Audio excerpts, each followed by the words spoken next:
तुमने जंगली जानवरों को लोगों पर हमला करते तो देखा होगा, लेकिन हमारी आज की कहानी में इसका एकदम उल्टा है। कहानी की शुरुआत होती है एक जू से, जहां कुछ शिकारियों ने घुसकर एक शेर का बच्चा चुरा लिया। उस बच्चे को पिंजरे में कैद करके एक हवाई जहाज में ले जाया जा रहा था। इसके बाद हम एक 25 साल की लड़की एल्मा को देखते हैं, जो पियानिस्ट बनना चाहती है। उसे जानवर भी बहुत पसंद थे। एक दिन वो एक आइलैंड पर घूमने जा रही थी। असल में ये आइलैंड उसके दादा का था। उसके दादा ने उसे कई साल पहले गोद लिया था और अब उनकी मौत के बाद ये आइलैंड एल्मा को विरासत में मिला है। आइलैंड पर अंकल जो ने उसका स्वागत किया। वहाँ पर एक बहुत सुंदर सा घर था। उसने फैसला किया कि वो आज की रात इसी आइलैंड पर गुजारेगी। रात के समय अपने दादा की वीडियोस देखकर एल्मा का दिल भर आया। एक वीडियो में उसके दादा ने बताया कि स्नो नाम की एक मादा भेड़िया कुछ साल पहले न जाने कहां से इस आइलैंड पर आ गई थी और समय के साथ उन दोनों में गहरी दोस्ती हो गई। दादा ने एल्मा से कहा कि वो भी स्नो को ढूंढकर उससे दोस्ती कर ले। उस रात शेर के बच्चे वाला प्लेन बेहद खराब मौसम की वजह से उसी आइलैंड पर क्रैश हो गया। क्रैश की आवाज सुनकर एल्मा डर गई और उसने बाहर जाकर देखा, लेकिन वो आइलैंड बहुत बड़ा था तो उसे कुछ नहीं मिला।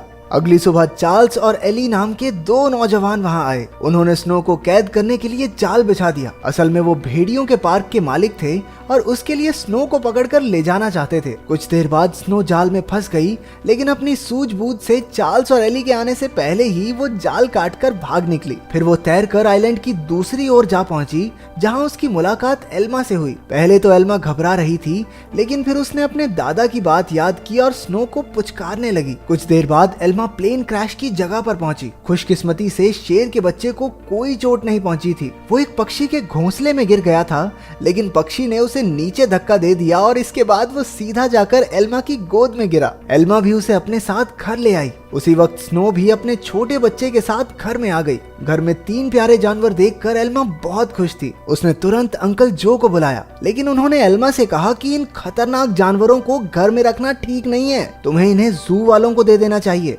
अंकल ने ये भी बताया कि शेर के बच्चे को ढूंढते हुए जू के कर्मचारी वहाँ जरूर आएंगे, और हुआ भी बिल्कुल वैसा ही। अगले दिन एनिमल कंट्रोल वाले वहाँ पहुँच गए। वो जानती थी कि जू वाले कितने बेरहम होते हैं, इसलिए उसने फैसला किया कि वो उन्हें जानवरों के बारे में कुछ नहीं बताएगी। उसने झूठ कह दिया कि उसने किसी शेर के बच्चे को नहीं देखा। घर लौटकर उसने देखा कि स्नो अपने बच्चे के साथ साथ शेर के बच्चे को भी दूध पिला रही थी। उसे बेहद खुशी हुई, क्योंकि अब स्नो दोनों बच्चों का ख्याल रख रही थी। जैसे जैसे दिन बीतते गए, दोनों बच्चों में दोस्ती बढ़ती रही। एल्मा ने भेड़िए के बच्चे का नाम जैक रखा और शेर के बच्चे का नाम ड्रीमर। उधर अंकल जो को चिंता थी कि ये जंगली जानवर एल्मा को कोई नुकसान न पहुंचा दें। लेकिन इसी तरह कुछ महीने गुजर गए और अब दोनों बच्चे थोड़े बड़े हो चुके थे। एल्मा उन्हें आइलैंड पर घुमाने ले जाती और अपने दादा की मनपसंद जगह पर उनके साथ खेलती भी थी। बदकिस्मती से एक दिन जब एल्मा पियानो के एक ऑडिशन के लिए गई थी, तो पीछे से वो भेड़िए के पार्क वाले आइलैंड पर घुस गए। इस बार वो स्नो को कैद करके अपने साथ ले ही गए। उधर एल्मा का सिलेक्शन भी हो गया और वो बेहद खुश थी। लेकिन जब वो घर लौटी तो उसके होश उड़ गए। उसके घर का सारा सामान बिखरा हुआ था,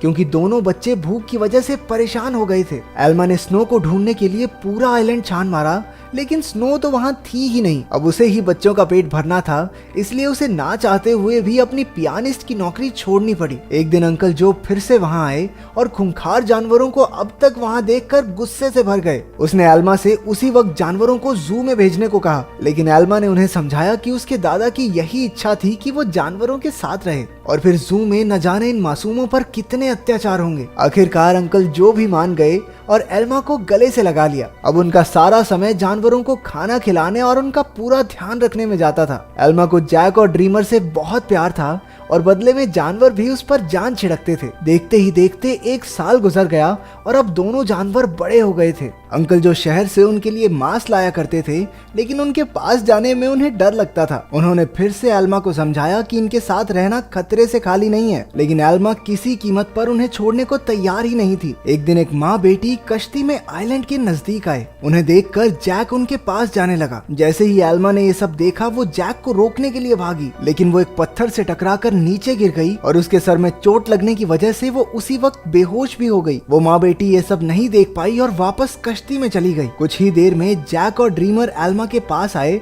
और उसे उठाने की बहुत सी कोशिशें की, लेकिन कोई फायदा नहीं हुआ। वो कई घंटों तक जोर जोर से आवाजें लगाकर मदद के लिए पुकारते रहे, लेकिन कोई नहीं आया। जल्द ही रात हो गई और दोनों जानवर एल्मा से सटकर बैठ गए। उन्होंने पूरी रात जागकर एल्मा को गर्माहट दी। अगली सुबह अंकल जो ने एल्मा को कई बार कॉल की, लेकिन कोई जवाब न मिलने पर वो समझ गए कि कुछ तो गड़बड़ जरूर है। वो तुरंत आइलैंड पर पहुंचे। उन्हें लगा कि जरूर इन जंगली जानवरों ने एल्मा पर हमला कर दिया होगा, इसलिए उन्होंने एनिमल कंट्रोल वालों को कॉल कर दिया। लेकिन जब उन्हें एल्मा बेहोश मिली और जानवरों को उसकी रक्षा करते देखा तो उन्हें अपनी इस हरकत पर बहुत पछतावा हुआ। इसके बाद जब एल्मा को हॉस्पिटल ले जाया गया तो डॉक्टर ने उन्हें बताया कि अगर जैक और ड्रीमर ने उसे गर्माहट न दी होती तो शायद वो आज जिंदा न होती। उधर एनिमल कंट्रोल वालों ने जैक को पकड़कर इलाई और चार्ल्स को सौंप दिया। उन्हें एहसास हो गया कि जैक तो स्नो का ही बच्चा है। वहीं ड्रीमर को एलन नाम के एक आदमी को बेच दिया गया जो एक जू चलाता था। एलन बहुत बेरहम आदमी था जो अक्सर अपने जानवरों को पीटा करता था, लेकिन अपने बाप से बिल्कुल उल्टा उसका बेटा रैफा बहुत नरम दिल का था। जल्द ही उसकी दोस्ती ड्रीमर से हो गई, लेकिन कुछ ही दिनों में बेचारे ड्रीमर को कई नशीली दवाइयां देकर सर्कस में करतब करने के लिए मजबूर किया जाता। ड्रीमर ने अब तक की अपनी जिंदगी मजे से आइलैंड पर गुजारी थी, लेकिन इन बेरहम लोगों ने उस पर काफी बुरा असर डाला। इसलिए राफा अक्सर उसके पास उसे शांत करने जाया करता। उधर हॉस्पिटल में एल्मा ने होश में आते ही जैक और ड्रीमर के बारे में पूछा। अंकल जो ने भारी दिल के साथ उसे सब सच बता दिया। जैसे ही एल्मा हॉस्पिटल से बाहर आई वो सीधा एनिमल कंट्रोल के दफ्तर में पहुंची। उसे पता चला कि जैक को तो भेड़ियों के पार्क में भेज दिया है और ड्रीमर को उन्होंने एक सर्कस ग्रुप को दे दिया था। ये सुनते ही वो गुस्से से भर गई और ऑफिसर पर चिल्लाने लगी, लेकिन अंकल जो ने उसे शांत किया। कुछ समय बाद एल्मा ने एली को फोन करके जैक के बारे में पूछा। एली ने बताया कि जैक बहुत खुश है और यहाँ उसके कुछ दोस्त भी बन गए हैं। इससे एल्मा को थोड़ी तसल्ली मिली, लेकिन अब भी वो ड्रीमर के लिए बहुत परेशान थी। अगले कुछ हफ्तों तक वो शहर की हर एक सर्कस में गई और सबसे ड्रीमर के बारे में पूछताछ की, लेकिन कुछ हाथ नहीं लगा। उधर ड्रीमर की वजह से एलन की मोटी कमाई होने लगी थी। ड्रीमर जल्द ही स्टार लॉयन के नाम से मशहूर हो गया। एक दिन ड्रीमर का सर्कस ग्रुप भेड़ियों के पार्क के पास से गुजर रहा था और जैक ने तुरंत अपने बचपन के दोस्त को पहचान लिया। जैक अपनी सूझबूझ से पिंजरे से बाहर निकल गया। एली ने जब ये देखा तो वो समझ गया कि जैक बेहद समझदार है और वो जरूर कुछ ना कुछ ढूंढ रहा है। जल्द ही जैक उस तक पहुंच गया जिसे वो ढूंढ रहा था। उसने बड़ी चालाकी से ड्रीमर को भी पिंजरे से छुड़ा लिया। इतने महीनों के बाद एक दूसरे से मिलने पर दोनों जमकर खेले। जब एलन को ड्रीमर के भागने का पता चला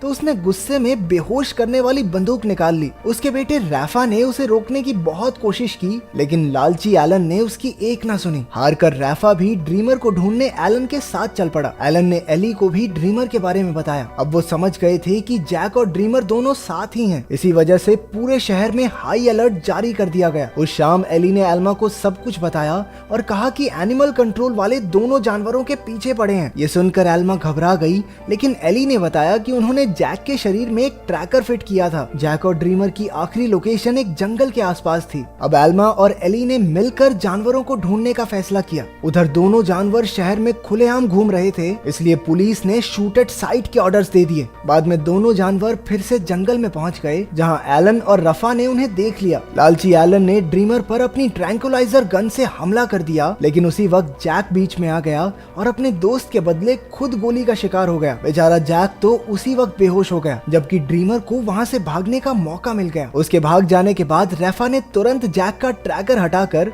उसे एक दवाई दे दी, जिससे बेहोशी की गोली का असर खत्म हो जाए। कुछ देर बाद बाप बेटा एक बार में पहुंचे और एली और एल्मा भी एक ट्रैकर के जरिए उन तक पहुंच गए। एलन ने उनसे कहा कि उसके पास कोई ट्रैकर वगैरह नहीं है और उन्हें बाहर भेज दिया, लेकिन समझदार रैफा ने बाथरूम का बहाना बनाकर एली और एल्मा को सब सच बता दिया। वो उन्हें जंगल में ले गया, जहां आखिरकार उन्हें ड्रीमर मिल गया। इसके बाद ड्रीमर उन्हें एक झोपड़ी में ले गया, जहां जैक आराम कर रहा था। खुशकिस्मती से उसे सही टाइम पर होश आ गया था, लेकिन तभी उन्हें पुलिस के आने का शक हुआ तो एल्मा ने दोनों जानवरों को खुफिया रास्ते से भगा दिया। अब आइलैंड तक पहुंचने के लिए उन्हें सिर्फ एक नदी पार करनी थी। पुलिस से बचने का एक यही रास्ता था, लेकिन वहाँ कोई कश्ती नहीं थी, इसलिए सबको तैर कर ही जाना होगा। जैक तो उसी वक्त फुर्ती से नदी में तैरने लगा, लेकिन ड्रीमर पानी से डरता था। एल्मा ने उसे हिम्मत देने की बहुत कोशिश की, लेकिन ड्रीमर वापस जंगल की ओर मुड़ गया। जैसे ही जैक और एल्मा तैर रहे थे, उन्हें बंदूक चलने की आवाज सुनाई दी। इसका मतलब ये था कि ड्रीमर अब इस दुनिया में नहीं रहा। आइलैंड पर पहुंचकर एल्मा फूट फूट कर रोने लगी, लेकिन ड्रीमर अचानक उसके सामने आ गया। असल में वो जंगल में पुलिस वालों को भटकाने के लिए गया था। उसे जिंदा देखकर सभी खुशी से झूम उठे। आखिर एल्मा ने जैक और ड्रीमर के लौटने की खुशी में पार्टी में पियानो बजाया। अब उनका परिवार पूरा हो गया था।